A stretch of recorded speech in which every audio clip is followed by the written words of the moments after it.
Hi friends, welcome to my channel గిరిజస్వల్. ప్రతి కూరలో రుచికి సువాసనకు కరివేపాకును వాడుతుంటాము. అలాంటి కరివేపాకుతో నిల్వ పచ్చడి కూడా ఎలా చేసుకుంటామో ఈ వీడియోలో మనం చూద్దాం. కరివేపాకు జుట్టు ఆరోగ్యంగా ఉండడానికి, ఎదుగుదలకు ఎంతగానో ఉపయోగపడుతుంది. ఇలాంటి కరివేపాకు నిల్వ పచ్చడి ఎలా చేసుకోవాలో మనం ఈరోజు ఈ వీడియోలో చూద్దాం రండి. దీనికోసం నేను ముందుగా 2 కప్పుల ముద్దురు కరివేపాకు ఆకులను తీసుకొని శుభ్రంగా కడిగి ఆరబెట్టుకోవాలి. ఆ తర్వాత దీనికి కావాల్సిన 12 ఎండుమిర్చి, 50 గ్రాముల చింతపండు, 2 టేబుల్ స్పూన్ల ధనియాలు, 2 టేబుల్ స్పూన్ ఆవాలు, 1 టేబుల్ స్పూన్ మెంతులు, 1 టేబుల్ స్పూన్ జీలకర్ర, 1 టేబుల్ స్పూన్ మినపప్పు, 1 టేబుల్ స్పూన్ శనగపప్పు, 20 గ్రాముల బెల్లం, 12 వెల్లుల్లి రెబ్బలు. ముందుగా కడాయి తీసుకుంటున్నాను. అందులో 2 పావుల నూనె పోసుకుంటున్నాను. ఆ తర్వాత అందులో మనం మెంతులను వేసుకొని వేయించుకోవాలి. దీన్ని బాగా వేయించుకోవాలి, చేదు వాసన పోయేంత వరకు. ఆ తర్వాత ఆవాలు వేసుకోవాలి, మినపప్పు వేసుకోవాలి, శనగపప్పు వేసుకోవాలి. ఇవన్నీ దోరగా వేయించుకోవాలి. ఇలా వేగిన తర్వాత మనం ఇందులో ధనియాలను వేసుకోవాలి. ధనియాలు కూడా గుమగుమ వాసనలు వస్తుంటాయి చూడండి వేగేటప్పుడు. ఆ వాసన వచ్చేటప్పుడు మనం దీనిలో జీలకర్ర వేసుకోవాలి. ఇలా జీలకర్ర వేసుకున్న తర్వాత వెల్లుల్లి రెబ్బలను కూడా అందులో వేసుకొని బాగా కలుపుకోవాలి. ఆ తర్వాత ఎండుమిర్చిలను కూడా వేసుకొని దోరగా వేయించుకోవాలి. ఇలా బాగా వేగిన తర్వాత ఇందులో మనం ముందుగా శుభ్రంగా కడిగి ఆరబెట్టుకున్న కరివేపాకుని 2 కప్పులు ఇందులో వేసుకోవాలి. చూడండి, నేను చూపిస్తున్నాను కదా, ఇవి మా చెట్టుయే కరివేపాకు, చాలా ఫ్రెష్గా ఉంది. ఇది ఇందులో వేసుకున్న తర్వాత మనం దీన్ని తేమంతా పోయే వరకు దీన్ని మనం వేయించుకోవాలి. చూడండి, ఇలా బాగా వేయించుకున్న తర్వాత దీనిని మనం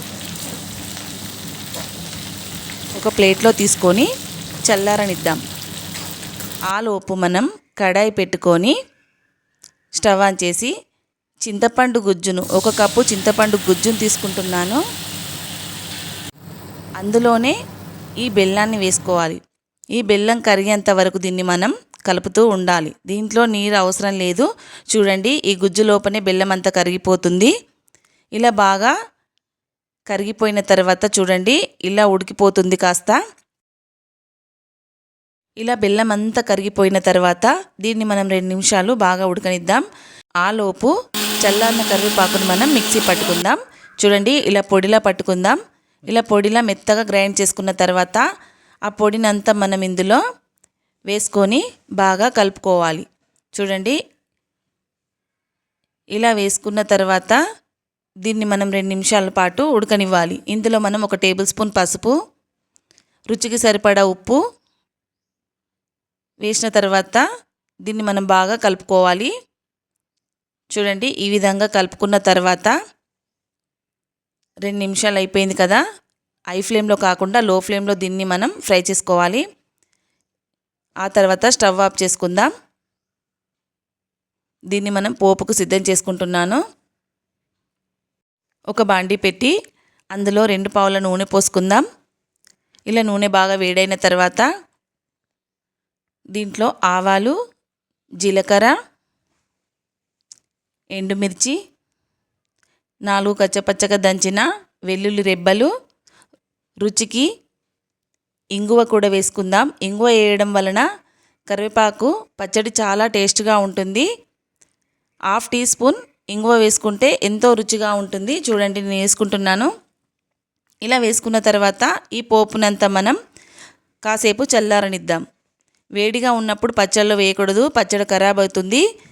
అందుకే పూర్తిగా చల్లారిన తర్వాత మనం ఇందులో వేసుకొని బాగా కలుపుకోవాలి. అంతే, ఎంతో టేస్టీగా ఉండే కరివేపాకు నిల్వ పచ్చడి రెడీ అయిపోయిందండి.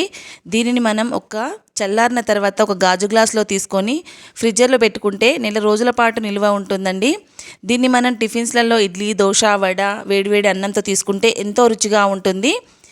ఈ రెసిపీ మీకు నచ్చినట్లయితే తప్పకుండా సబ్స్క్రైబ్ చేయడం మర్చిపోకండి, లైక్ చేయడం మర్చిపోకండి, కామెంట్లో ఎలా ఉందో నాకు కామెంట్ చేయడం మర్చిపోకండి. Thank you.